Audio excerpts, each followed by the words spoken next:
Priority provides organizations with several options for maintaining and organizing work-related documents or other files directly in the cloud, with no need to ever save a local copy. These options enable multiple users to share and collaborate on individual files, such that each user can access their documents and files from any device, including smartphones, tablets, and PCs. Files that are currently in use are locked for editing by other users. This enables you to maintain a single, up-to-date copy of each file, rather than multiple copies, each containing a different set of revisions. Permissions enable you to grant each user the desired level of access to a given file or folder. Priority's enterprise search tool scans the contents of each file for your search terms, and any matching files show up in the search results. Priority files can be managed using Priority's File Explorer, or you can simply attach a file to any of a variety of Priority records, including customer or part records, financial documents, sales and shipping documents, etc. The process of importing and working with these files is fairly similar for both options. Let's begin by demonstrating how to attach files to a priority record. Any file that you attach to a priority record is stored on the priority server, and a link to the file is added to the form record in question. Consider the following example. Suppose one of your customers requires all vendors with which they do business to sign a supply contract and confidentiality agreement. Signed copies of each document can be attached to the relevant customer record for future reference. First, open the customer's form and retrieve the customer in question.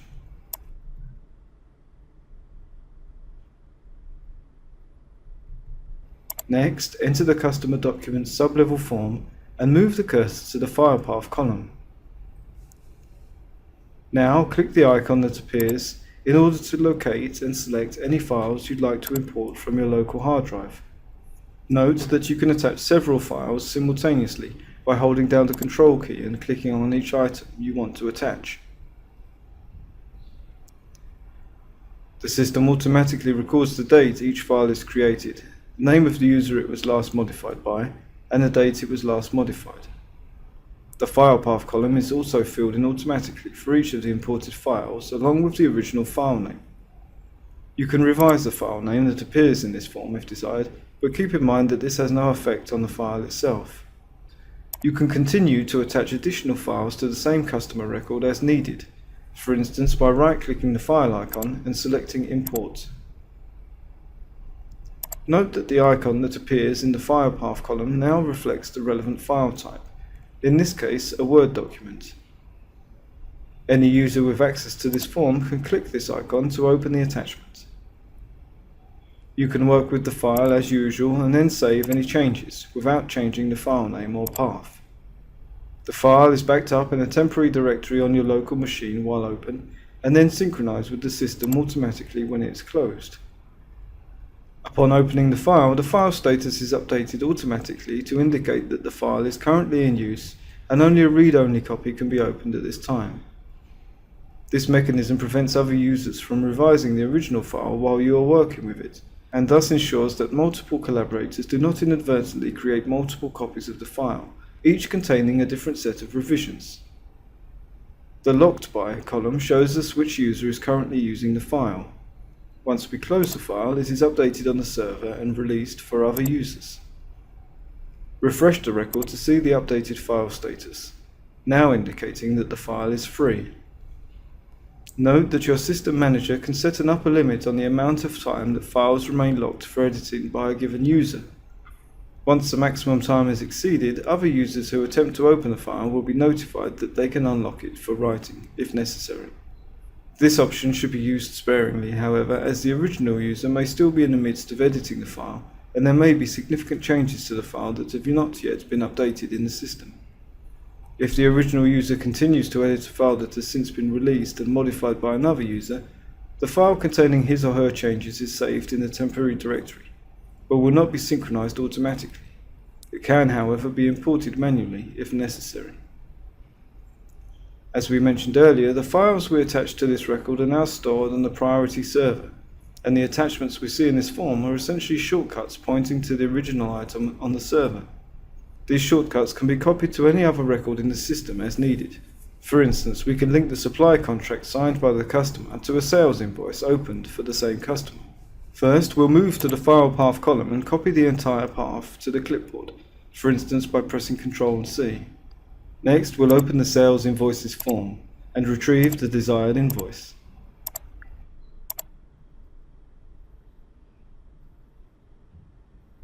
Moving to the attachment sublevel form, we'll place the cursor in the file path column and paste in the file path, for instance by pressing Ctrl and V. Note that whatever file status is assigned in one location is automatically applied to any other locations from which the file can be accessed. Let's demonstrate this using the file we just linked to this invoice.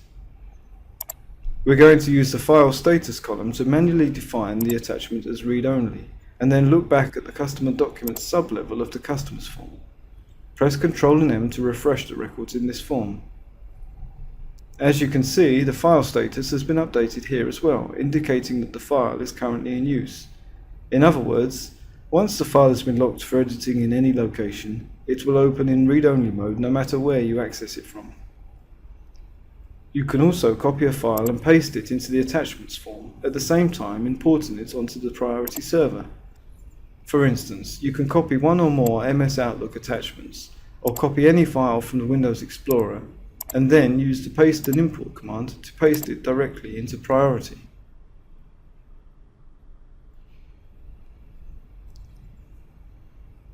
You can also use the paste and import command to attach a screen capture.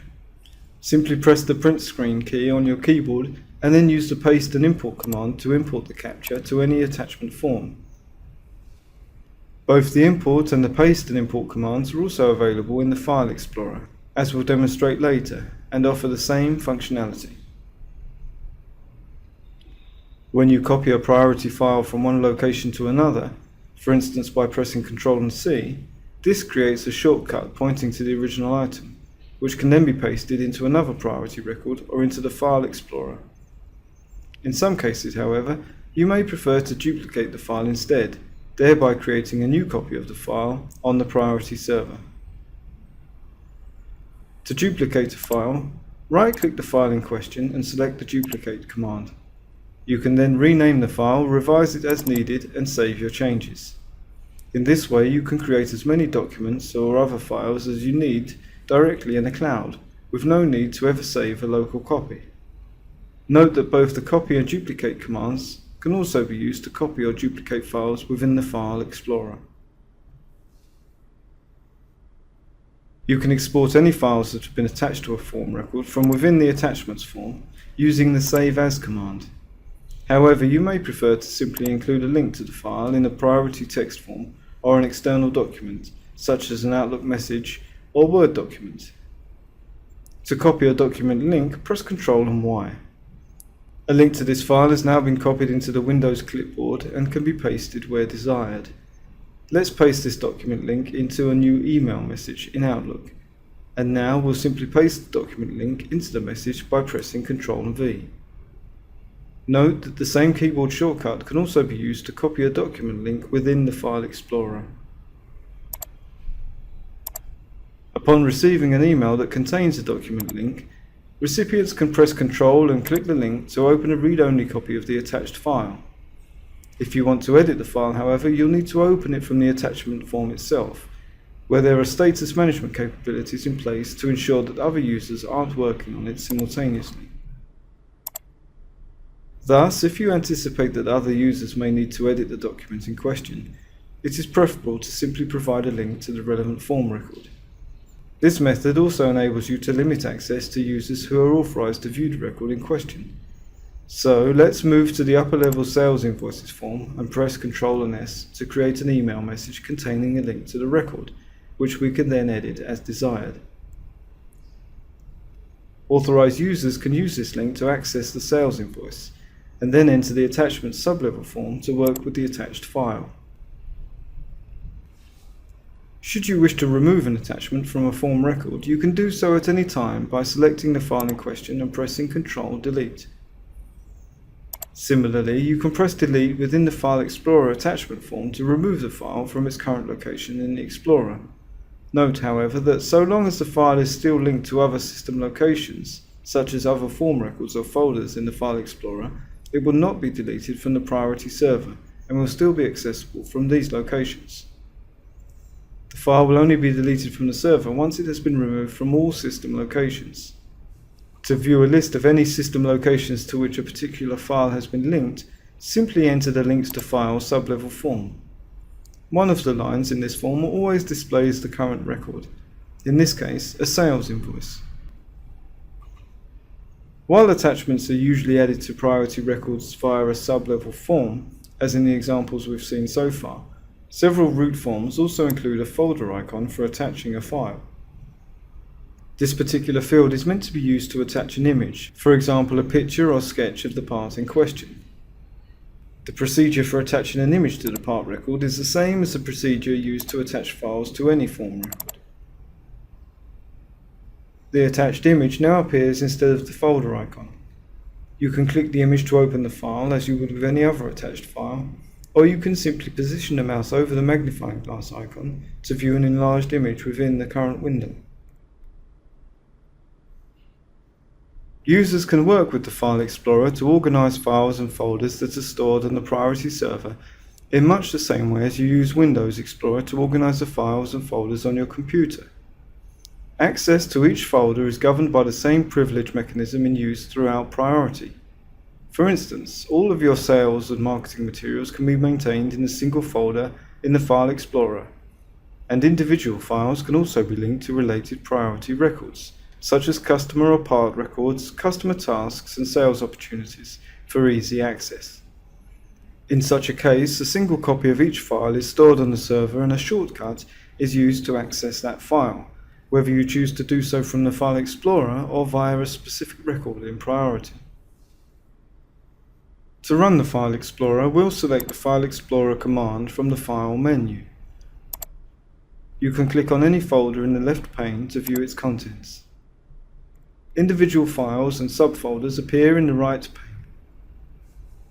Various commands for working with this tool appear in the upper File and Edit menus, and can be accessed when you right-click on a file or folder in either pane or right-click an empty space in the right pane. Next, we'll demonstrate how to create a new folder in the File Explorer and define permissions for the folder. Folder permissions are defined per privilege group, the same privilege groups that are used to assign privilege for priority forms and other entities, generally representing the various departments in your organization. Let's start by creating a new folder in which to work. To do so, I'm going to right-click the main folder and select New Folder from the drop-down menu. Next, let's click on the folder and change its name to, say, Marketing. Upon creating the Marketing folder, I've automatically been granted full administrator permissions for this folder. I can now define permissions for other users, thereby determining who else can view and modify the folder and its contents. To do so, I'm going to right-click the folder and select Permissions. A window opens in which we can see the types of permissions that are assigned to different privilege groups for this folder. Each level of permission is represented by a different letter. R stands for Read, indicating that users with this level of permission can view the folder's contents but not modify them. W stands for Write, indicating that users with this level of permission can modify the folder's contents.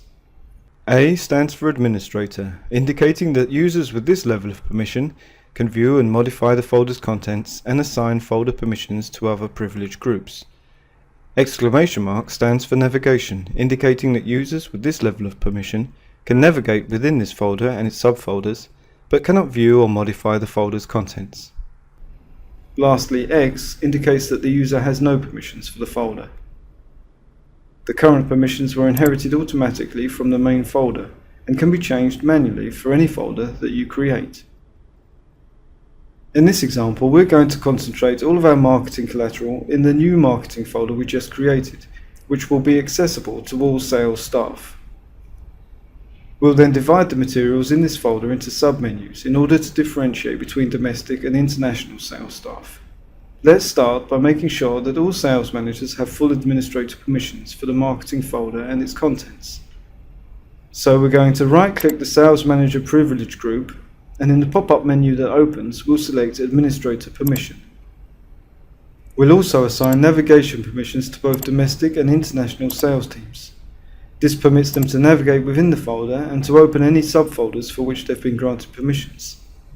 Finally, we'll click OK, and the permissions we defined are now in effect. Let's create a new folder within the marketing folder, in which we'll maintain copies of the company's brochures. This folder automatically inherits the same permissions we've just assigned to the marketing folder, meaning that all sales managers have full administrator permissions, and that all sales teams have navigation permission only. Let's grant read-only permissions for this folder to both domestic and international sales teams, so that users in either privileged group can view the folder's contents, but neither group will be able to modify these contents. Click OK to save these definitions. Now we'll create a second folder within the marketing folder, in which we'll maintain materials that are only used for domestic sales. This folder also inherits the permissions we assigned to the marketing folder. Let's grant read and write permissions for this folder to the domestic sales privilege group and revoke all permissions for the international sales privilege, meaning that users in this group will not be able to access the folder or its contents. Click OK to save these definitions. Later on, we can repeat this process to create a folder for international sales materials, thereby creating a hierarchical file system with multiple branches for various folders and subfolders. Now that permissions have been defined for the folders we created, we're going to start adding files to these folders, starting with the company's brochures. To do so, we're going to right-click the brochures folder and select Import Files from the drop-down menu. In the dialog box that opens, we'll locate and double-click the desired file to import it onto the server. As we demonstrated earlier when working with attachment forms, you can also copy a file or folder and paste it into the File Explorer, at the same time importing it onto the priority server using the paste and import command.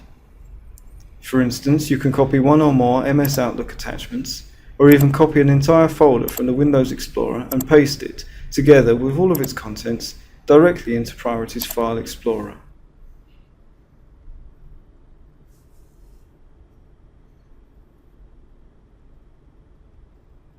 You can also copy items from the File Explorer and paste them into an attachment form, or vice versa. For instance, say you want to attach a couple of these brochures to a sales order. Simply select the desired files and press Ctrl+C to copy them to the clipboard. Next, we're going to open the sales orders form and retrieve a sample sales order with the draft status, then move to the attachments sub-level form. Finally, place the cursor in the desired line and press Ctrl+V to paste the files, or rather, shortcuts to their location on the server, into this form. If you expand the column to its full width, you'll see that the file paths in this form are identical to the file paths that appear in the File Explorer. That is, no duplicate file was created.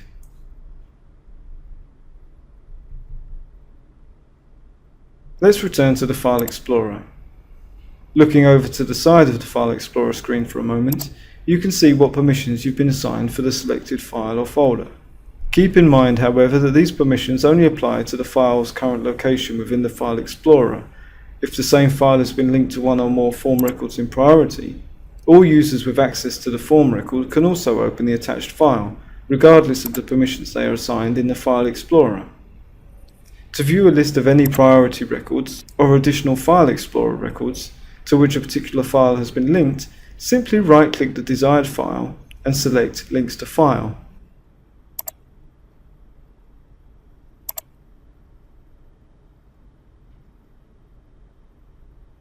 It's also possible to copy a shortcut to the file into another location within the File Explorer. Here too, users who cannot access the file from its current location may be able to do so from the second location, if they have been granted the necessary permissions. On the other hand, a file that is locked for editing in any system location will only open in read-only mode, regardless of where you access it from. All system files are locked for editing by other users while they are open, whether open from an attachment form or from the File Explorer, and then synchronized with the system automatically when closed. The file's status appears in the status column. If the file is in use, you can check the Locked By column to see who is currently working with it. If the file in question is listed in your name, you can free it for use by right-clicking the file and selecting Change Status. You may also wish to export a file or folder from the File Explorer and save it to your hard disk or network drive. To do so, simply copy it into the Windows Explorer, for instance using Ctrl-C and Ctrl-V. Alternatively, you can right-click the relevant item and select Save from the drop-down menu. In the dialog box that opens, locate the desired folder and then click OK. Once you've added a number of files and folders to the File Explorer, you may want to organize things a bit better. You can move items around within the File Explorer using basic copy and paste commands, which are available in the upper Edit menu or by right-clicking within the File Explorer. You can also use the standard shortcuts Ctrl-C and Ctrl-V. Even simpler, you can click and drag any file or folder within the File Explorer and then drop it into the desired location. You can also use any of these methods to organize folders within the list at the left of the screen.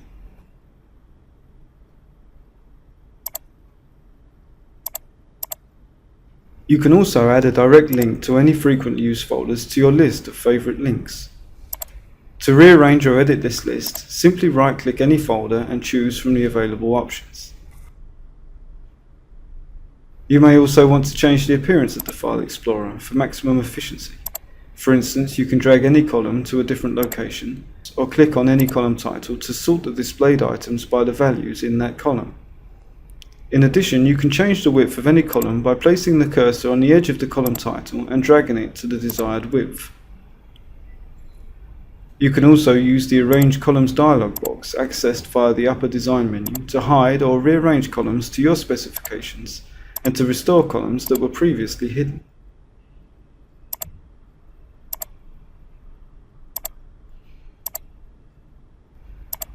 To exit the Explorer, select the Exit command from the File menu. All of your design definitions will be maintained the next time you open the File Explorer. This concludes our explanation of Priorities Document Management Tools.